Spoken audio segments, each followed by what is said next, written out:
She once woke to attendants waiting beside embroidered curtains. Then the servants vanished, the doors closed, and even her name stopped opening them. No public execution announced her fall. She remained alive, hidden somewhere inside the same palace that had once displayed her rank. This was the punishment later remembered as the Cold Palace. It was not one official building marked on an imperial map. It was a condition of enforced disappearance. What did that isolation actually feel like, and could anyone ever return from it? The Ming court preserves two stories that reveal opposite answers. One concerns a neglected mother, whose sight had failed before her final meeting with her son. The other follows a secret prince concealed for 6 years inside the very system meant to erase inconvenient lives. Historical dramas often show the Cold Palace as a ruined courtyard behind one recognizable gate. That image is powerful, but it is too simple. Within the Ming Forbidden City, no single officially designated residence carried that name. Different rooms and compounds could serve the same punitive purpose. The essential feature was not the address. It was the withdrawal of imperial favor. A woman could retain a title on paper, yet lose access, attendance, income, and influence. Once the emperor stopped recognizing her place, a grand residence could function like a prison without visible chains. Some women were confined after extremely serious accusations.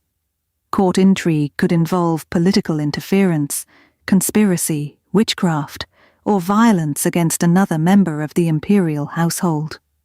Such allegations might lead to death. In that context, secluded confinement could be presented as mercy. Yet not every fall followed a proven crime. A consort might offend the emperor, challenge a favorite, or become inconvenient during a succession dispute. A minor fault could suddenly acquire enormous importance. The difference between security and disgrace often depended upon one man's attention. Why not simply execute the woman or send her outside the palace? Both alternatives created risks. High-ranking wives frequently belonged to influential families whose cooperation mattered at court. Killing a daughter could turn a private quarrel into a political confrontation. Releasing her created another problem. A former consort knew the routines, rivalries, and private weaknesses of the imperial household. She could not easily resume an ordinary life, remarry, or speak freely. From the throne's perspective, isolation contained both the woman and everything she knew. The arrangement also protected the emperor's reputation. He could say he had spared her life, even while her continued suffering warned every other woman what followed the loss of favor. Call it mercy.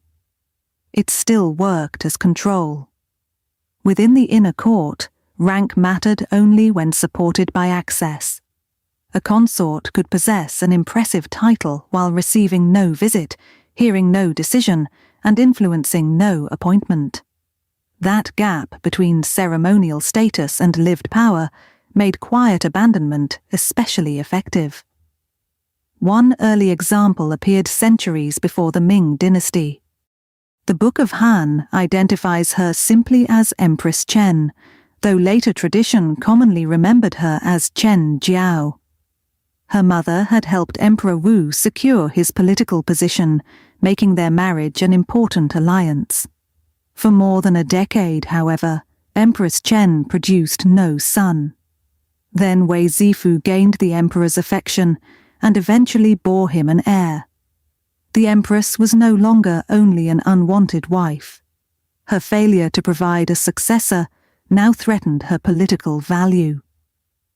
The Book of Han records that Empress Chen became implicated in forbidden rituals and curses. The case was treated as a grave offense, not merely a quarrel between rivals. She lost her seal and rank, then withdrew to Changmen Palace. We cannot prove from that record whether every accusation reflected her actions exactly. The charges were also remarkably useful to an emperor seeking her removal. What can be established is the result. A former empress lived apart, stripped of the position that once protected her. Changmen Palace was not formally called the Cold Palace in her time. Yet her fate set a pattern that outlasted her, too politically significant to discard casually, but no longer welcome near the center of power. This distinction matters because later language can reshape earlier events. Calling Changmen a cold palace helps modern audiences understand its function. It should not suggest that every dynasty operated one identical institution with fixed regulations, staff, and living conditions. The expression itself became familiar much later. Earlier records could describe a woman as confined in separate quarters or secluded in another palace. By the Yuan period, drama was already using the Cold Palace as a setting for abandoned beauties and imperial betrayal. Those plays did not necessarily invent the phrase. They did, however, make its emotional meaning immediately understandable. Coldness meant that the emperor's favor had disappeared. His indifference could transform any distant residence into a place of punishment. Under the Ming, the metaphor could also acquire a physical edge. Beijing winters were severe, while important residences in the Forbidden City used fire floor heating. Hot air moved through brick flues beneath floors, and sometimes beneath sleeping platforms. That system represented privilege, maintenance, and access to fuel. We cannot assume that every secluded room lacked underground heating. We can say that a neglected resident could not expect the same warmth, repairs, or regular supplies enjoyed by the favored court. Anletang became associated with sick, punished, or marginalized palace residents. It also entered one of the Ming Dynasty's most unusual succession stories. It was one possible place of isolation, not the single official cold palace imagined by television dramas. Its name meant the Hall of Peace and Joy, an almost painful contrast with its later reputation. Imperial architecture frequently used auspicious names. A hopeful inscription above a doorway offered little protection when the people controlling that doorway had withdrawn their care.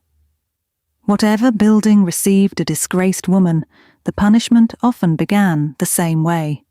Her world contracted. Locked doors were the visible part.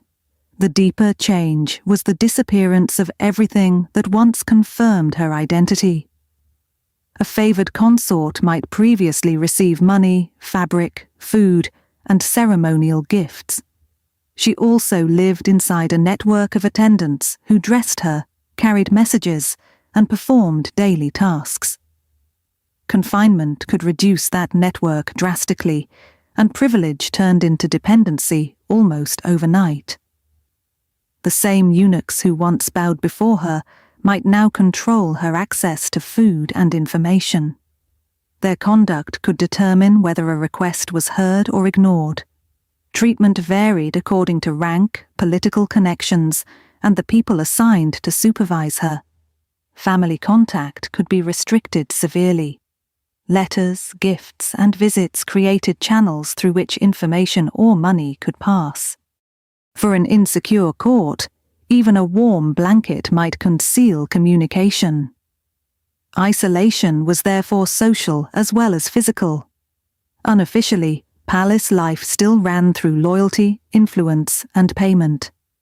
A sympathetic attendant might carry a message or obtain a small comfort. Such help brought danger to everyone involved. A woman without money or allies had little reason to expect it. Food and clothing could also deteriorate after disgrace. The surviving evidence does not give one universal cold palace menu. Conditions differed across periods and individual cases. Yet a person dependent on hostile or indifferent keepers was always vulnerable to neglect. Even time became part of that dependence. Meals, lamps, washing water, and winter fuel arrived according to someone else's decisions. A delayed tray or an unanswered request could become the day's only event. There was no sentence calendar promising release after a known term. Some confined women may have been required to spin thread, wash garments, or perform repetitive needlework. Labor could serve as humiliation, particularly for someone once surrounded by servants. Rank might spare another woman from work while leaving her with an emptier punishment. There was a cruel paradox here. Work imposed by a keeper could degrade a prisoner. Yet having something to complete might also divide one endless day from the next. Physical effort could be easier to bear than hours without purpose, company, or news. So how might a woman preserve her mind and identity? The records rarely describe every private hour. We should therefore distinguish documented restrictions from reasonable reconstruction. A prisoner might clean her room, repeat prayers, remember songs, or create small routines around whatever remained available. Religious devotion could offer structure when the court offered none. A familiar verse could mark the morning. A remembered melody could connect the present to a life before confinement. None of these practices guaranteed peace, but each could resist the erasure of self. Personal objects could carry similar weight. A piece of fabric, a hair ornament, or a remembered poem might preserve a connection to earlier identity. In ordinary palace life, such objects displayed rank. In confinement, their importance could become private rather than ceremonial. The difference was choice. An introvert may enjoy living alone while retaining the freedom to open a door. A confined consort could not decide when to leave, whom to contact, or when the sentence would end. Solitude that is chosen is not the same as isolation that is forced. Imagine losing every person who remembered your earlier life, not just having someone to talk to. No familiar voice answered. No relative confirmed that you still mattered. Eventually, the punishment threatened more than comfort. It challenged the prisoner's sense that she continued to exist in anyone else's world. This was the machinery of the cold palace. The life of Lady Wang reveals its human cost. Lady Wang began as a palace woman, serving within the imperial household. During the reign of the Wanli Emperor, a private encounter left her pregnant. The emperor initially resisted acknowledging what had happened. Palace records documenting the encounter forced the issue into the open. In 1582, she gave birth to Zhu Changlu, the emperor's eldest son. By long-established expectations, the birth should have strengthened both mother and child. Lady Wang received the rank of consort gong, but the promotion did not bring the affection or influence that usually made rank meaningful. Her son's position also remained unsettled. Senior officials viewed the eldest surviving prince as essential to dynastic continuity, while the emperor resisted confirming him as heir.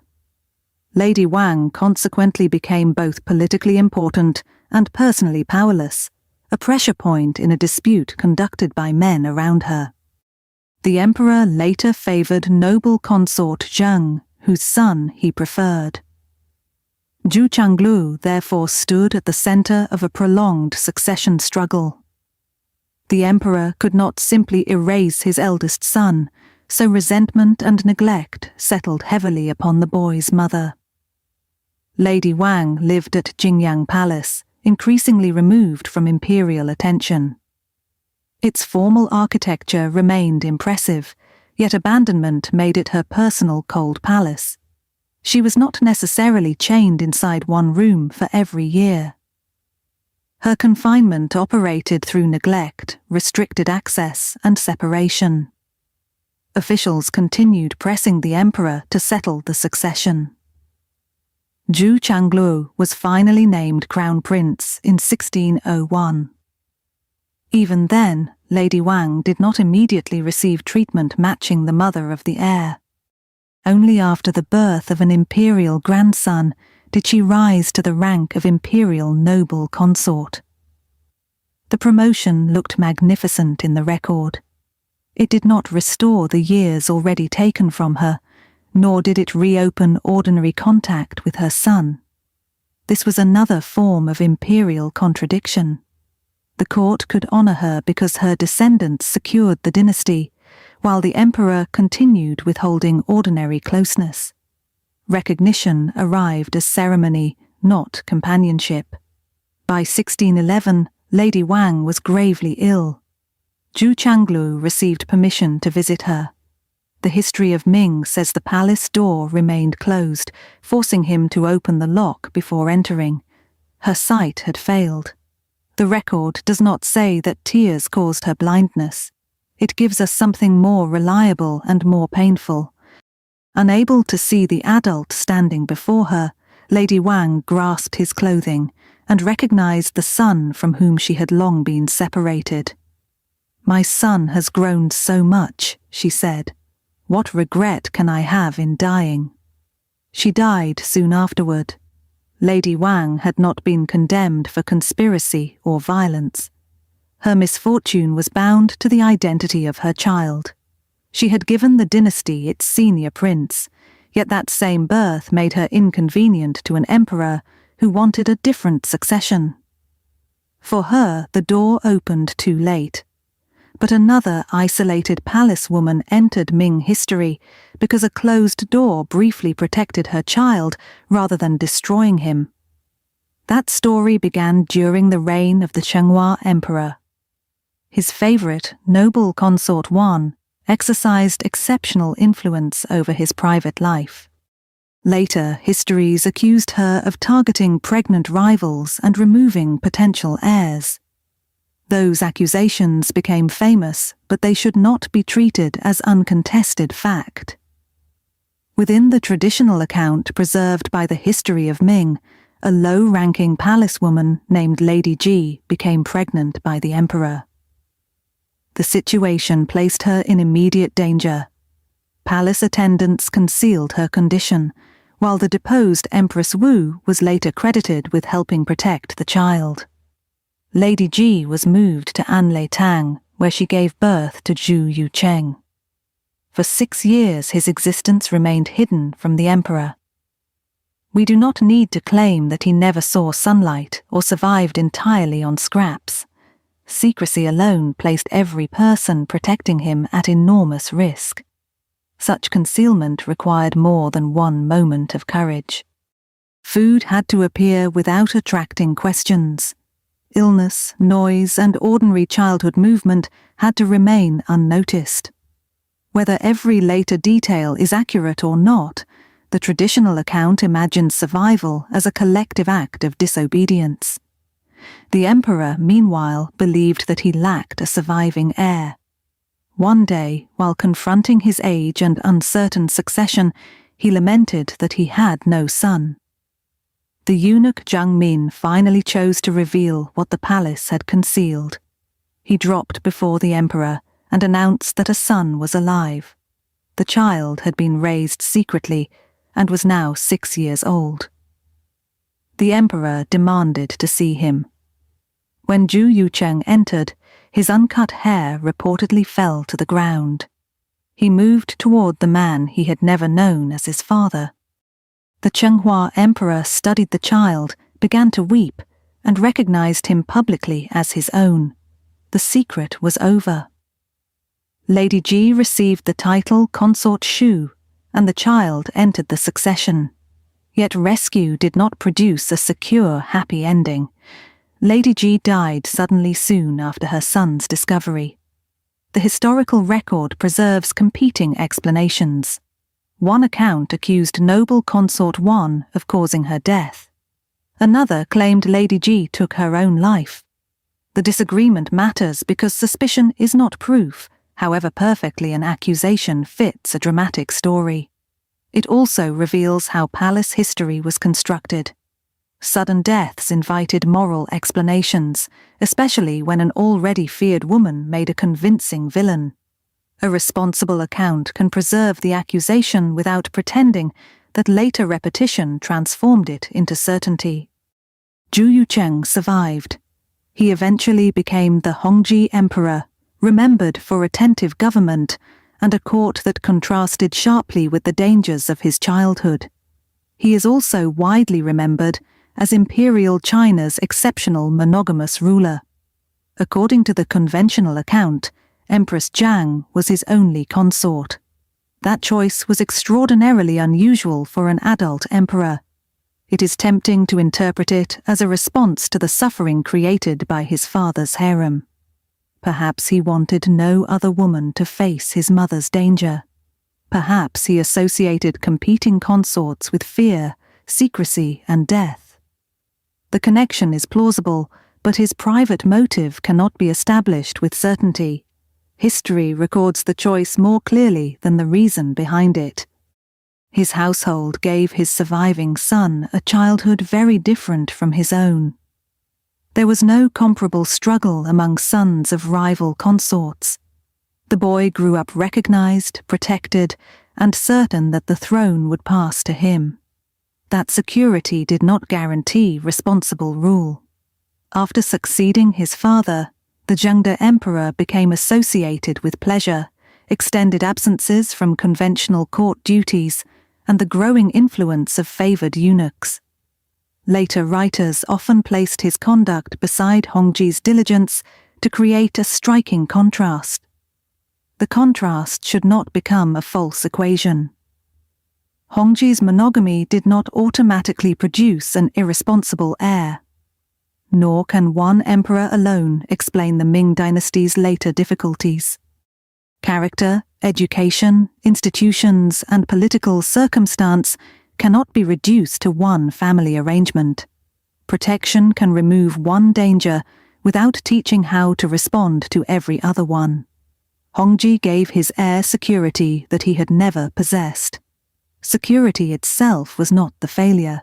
The larger question was how that security interacted with temperament, advisors, and unchecked privilege.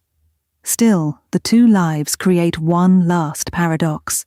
A child shaped by insecurity became a conscientious ruler. His protected son used power differently. The father could remove succession rivalry from the palace, but he could not control what the next generation would do with stability. The cold palace was therefore never simply a ruined room. It was a method of withdrawing recognition while preserving imperial control. Hunger, inadequate warmth, and physical neglect could all make it brutal. Yet its deepest weapon was the removal of choice, contact, and any reliable end to the sentence.